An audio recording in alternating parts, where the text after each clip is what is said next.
বিভিন্ন চাকরির পরীক্ষায় এসে থাকে ২.৫ কোন সংখ্যার ০.৫%। আমরা ধরে নিব সংখ্যাটি হচ্ছে এক্স বা ক। সংখ্যাটিকে আমরা এক্স অথবা ক হিসেবে ধরে নেব। ধরি সংখ্যাটি হলো ক। তাহলে কোন সংখ্যার পরিবর্তে লিখলাম ক। তাহলে ক এর প্রশ্ন মতে ক এর ০.৫% সমান ২.৫। কোন সংখ্যার? ক সংখ্যার, মানে ক এর ০.৫% সমান কত হবে? ২.৫ হবে। এর মানে হচ্ছে গুণ, এটা আমাদের খেয়াল রাখতে হবে।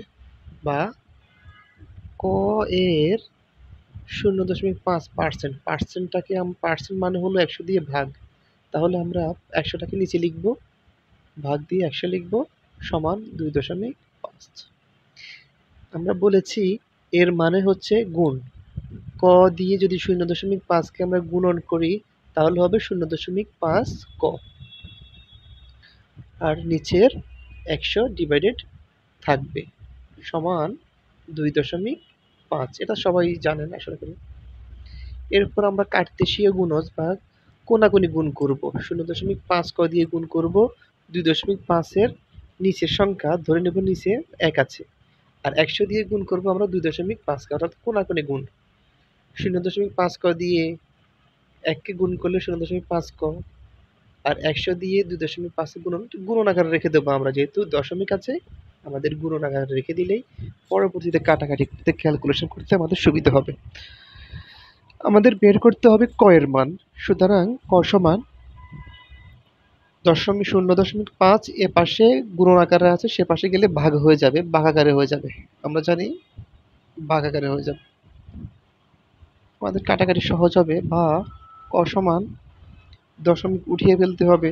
আমরা নর্মালি জানি দশমিকের পরে যদি এক ঘর থাকে, উপরেও এক দশমিকের পরে এক ঘর, নিচেও দশমিকের পরে এক ঘর, তাহলে আমরা একটা কাজ করতে পারি, শুধু দশমিকটাকে আমরা উঠিয়ে দিতে পারি। এই দশমিক আর এই দশমিক বাদ দিয়ে আমরা ক্যালকুলেশন করে ফেলতে পারি। উঠে ফেললাম, ৫ দিয়ে ২৫কে ভাগ করলে হয় ৫, ৫ দিয়ে ৫কে ভাগ করলে হয় ১। তাহলে উপরে হলো ১০০ গুণন ৫, আর নিচে ৫ দিয়ে ৫কে ভাগ করলে ১। সব কিছুর নিচে ১ থাকে, ১ না লিখলেও চলে। তারপর আপনাদের সুবিধার জন্য লিখলাম আমরা। বা ক সমান ১০০কে ৫ দিয়ে গুণন করলে হবে ৫০০। এটি হচ্ছে আনসার। আমরা এভাবেই করে ফেলবো। সবাইকে ধন্যবাদ।